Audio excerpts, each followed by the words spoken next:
Hello, everyone, and welcome to weeks 8 and 9 of our course on Introduction to Korean History. And I'm going to be covering both weeks in this summary today because the two topics fit closely together and kind of overlap with one another: the late Joseon dynasty and the arrival of foreign powers.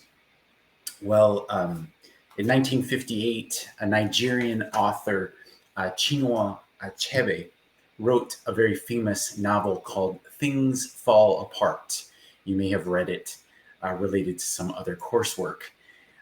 That could be a possible theme or topic for this period of Korean history.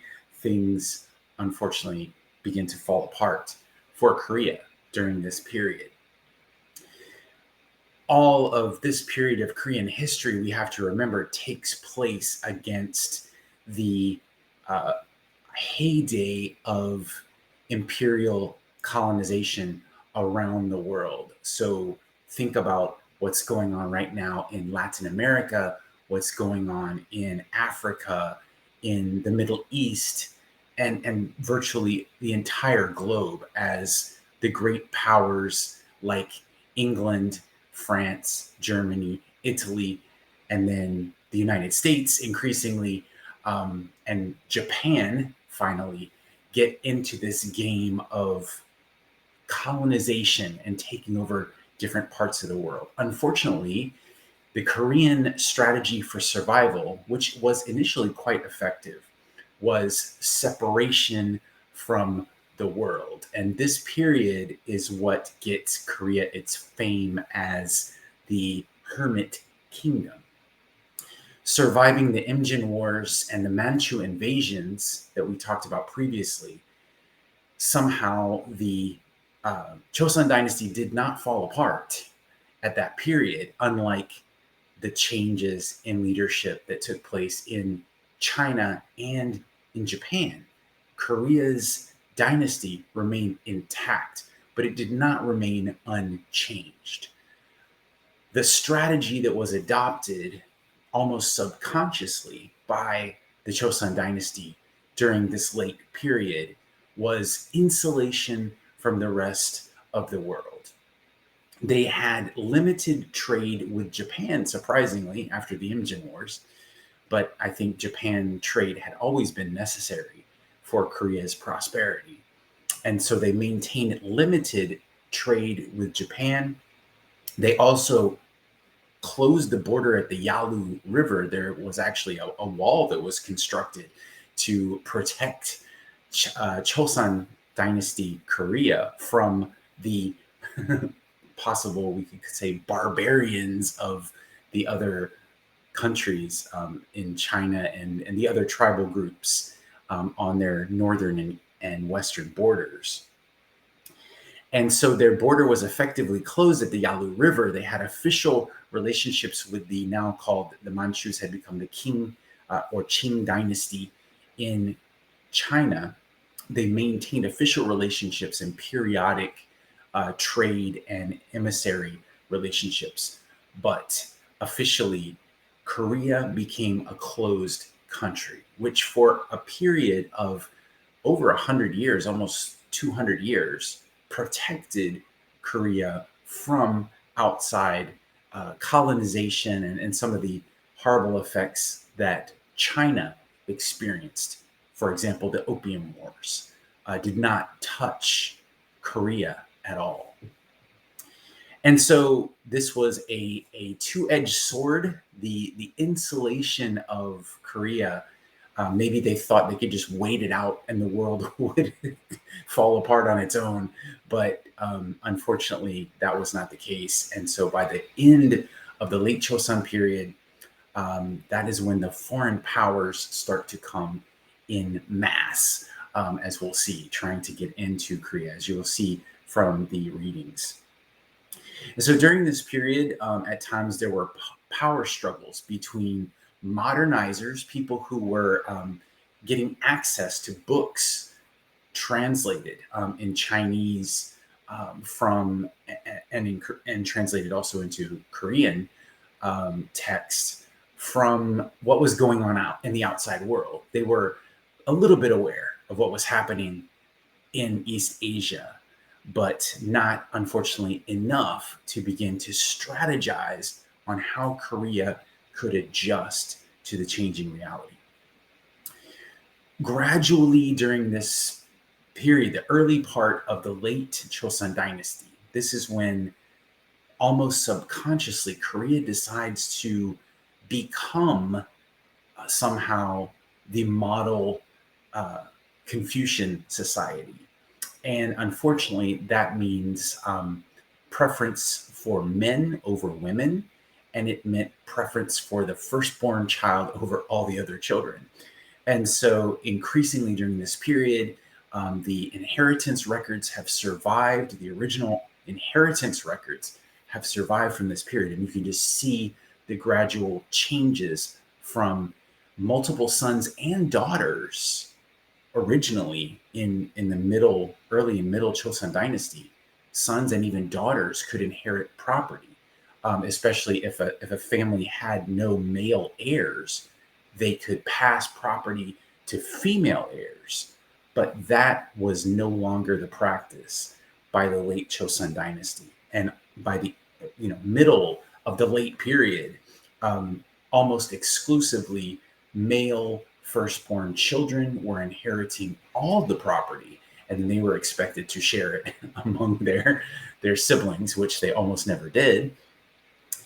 And if families did not have a male heir, they would actually adopt a male from their clan to become a son. Usually an adult male in their 20s or 30s would become the son of the firstborn son of this family to then inherit the property, to keep it in this male sort of hierarchical Confucian idealized system. So that was an ongoing situation in the late Joseon dynasty. If there was anything like a golden age, it was two kings, a son, and it was actually a father and then a grandfather and a grandson. It ended up being King Kongjo, who ruled from 1724 to 1776. Remember what else happened in 1776? A group of 13 colonies of England became the United States for the first time. So think that the entire US history takes place during part of the late Joseon dynasty, to give you a sense of how long this dynasty endured. King Kongjo ruled from 1724 to 1776, and King Cheongjo, his grandson, ruled from 1776 to 1800.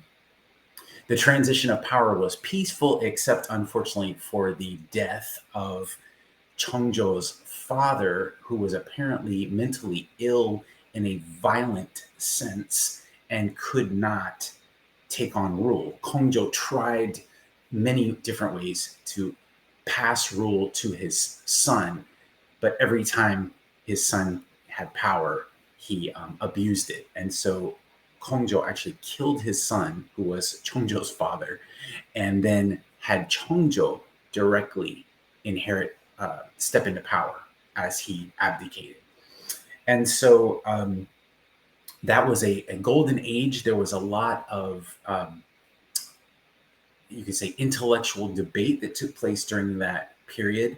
There was a school of thought called Silhak, which is an indigenous Korean school, but also influenced by modernity and the new ideas that were filtering in through the borders and through trade. And so it was a response and a critique of this radical Confucianism.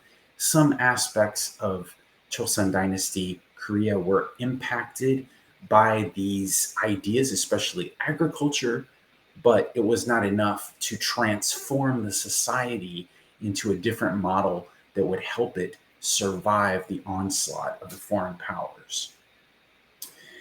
Another hak that comes along, hak in Korean means study. And so another kind of hak besides silhak, another kind of hak comes along called sohak, so meaning west, hak meaning study. So Western learning, as it's often translated. And this was the slow filtration and adoption of Western technology, philosophy, even religious ideas during this period.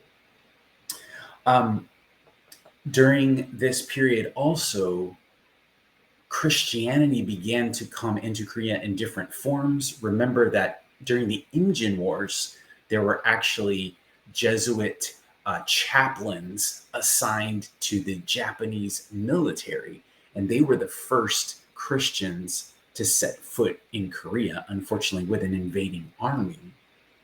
But during this period, it's more of a gradual, natural process of contact and conversion of different groups of people. First, the Roman Catholics, gradually, especially by the work of the French, first the Portuguese and then later the French, began to kind of strategically send missionaries into Korea.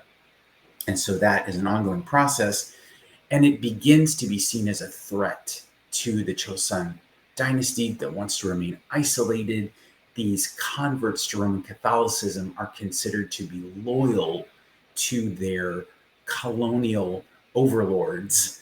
So they see it not in a religious sense within the governing class of the Joseon dynasty, within the Yangban. It's seen by many not as a religious movement purely, but also as a political movement, as it probably was in part.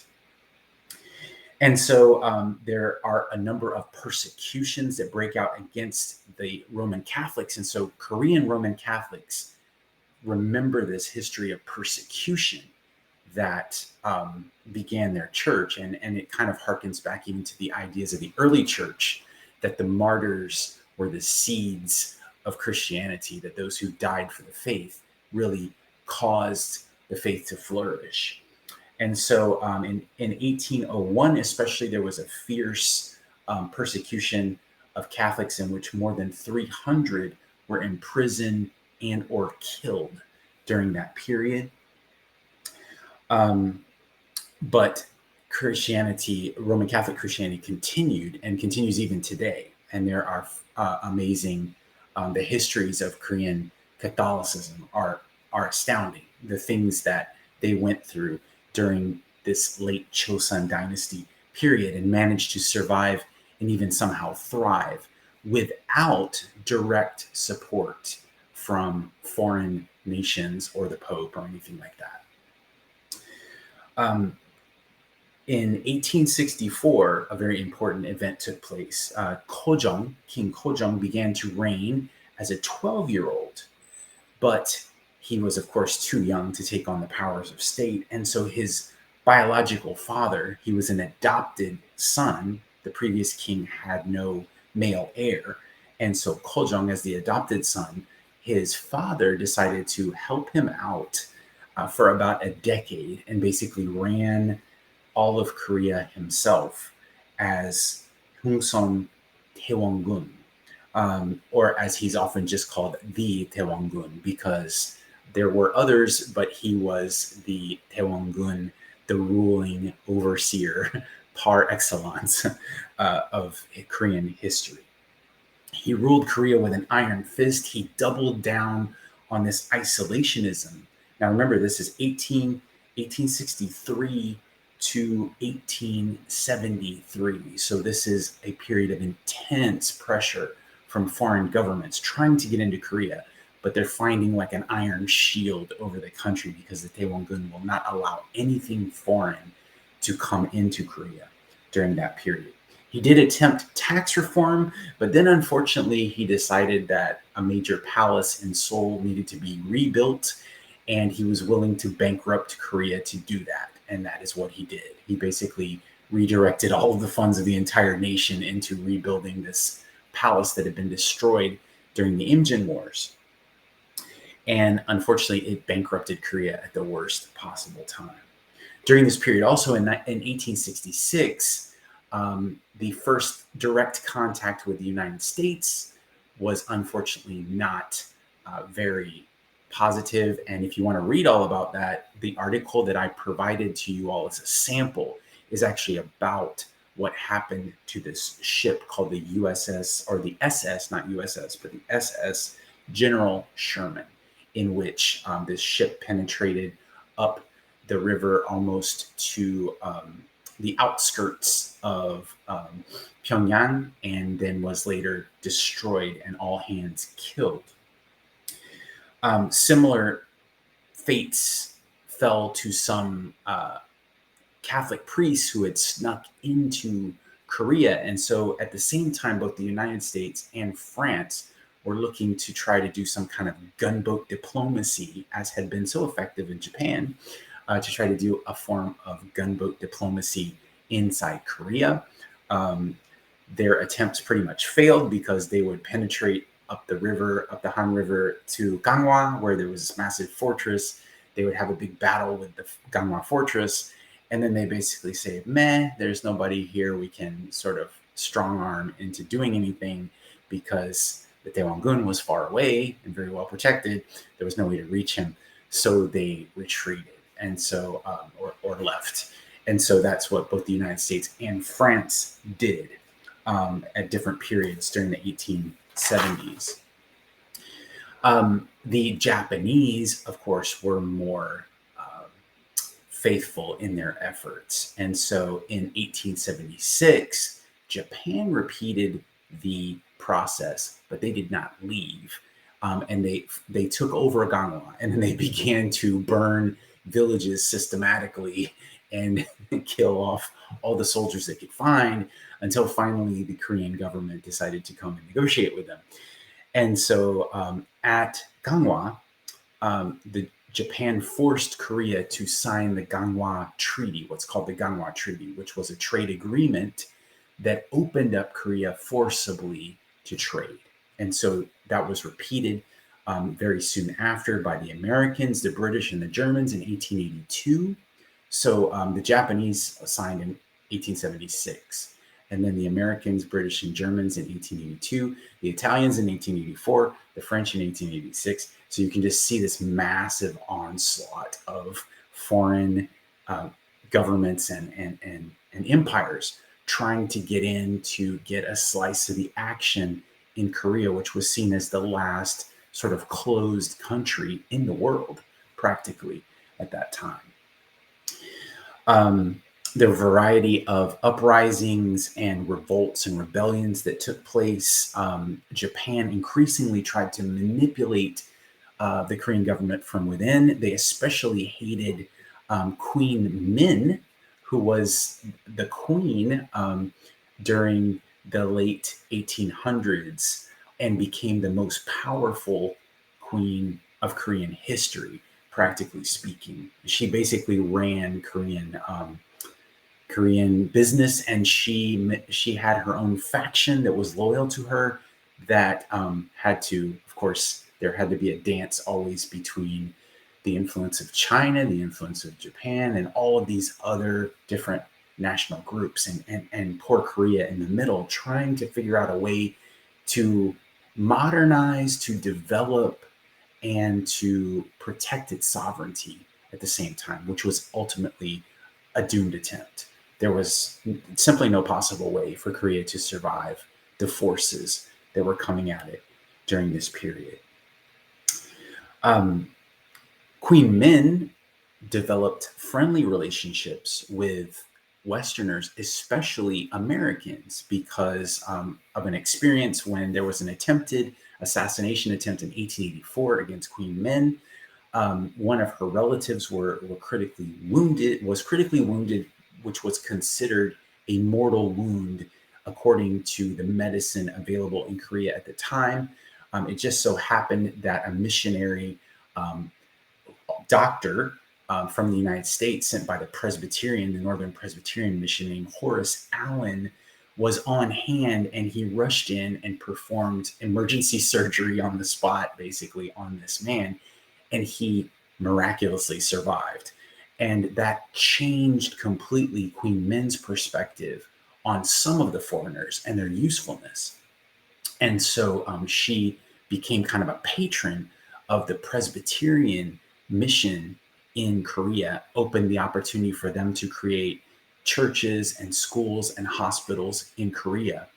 And that really began the modernization of Korean education and opened the opportunities for Americans, especially Presbyterian Christians, to be able to expand. And as we'll see later, that group becomes dominant in Christian religion in Korea.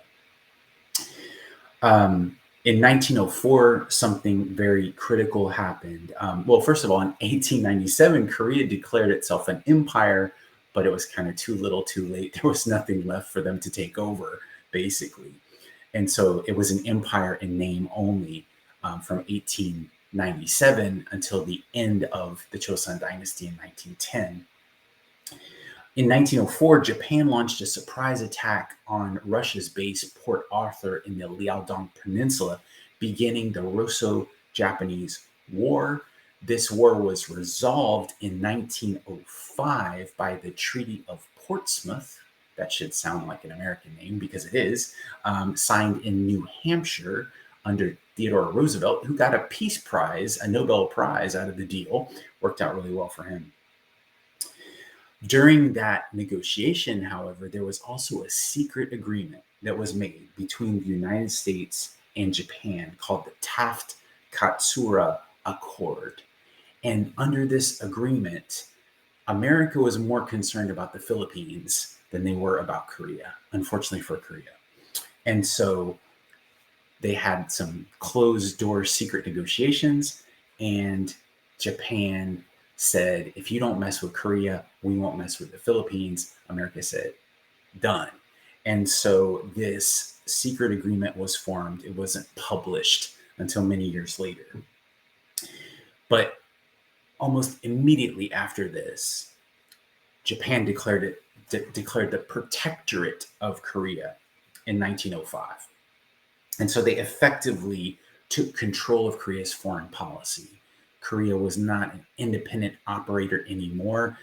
They even tried to protest, and they went to The Hague and tried to protest the treatment they were being received by the Japanese, and they were not received as representatives of an international government, because by that time the Taft-Katsura Agreement had been made public, and they were not able to overcome that. And so Japan was considered the governing entity of Korea, although it was not officially annexed at that time. That wouldn't happen until 1910, 5 years later. But the writing was on the wall that this was going to take place. And so that's kind of a summary of the late Joseon Dynasty period, and you'll get more from your readings, of course. I hope you have a great week, and good luck with all the readings.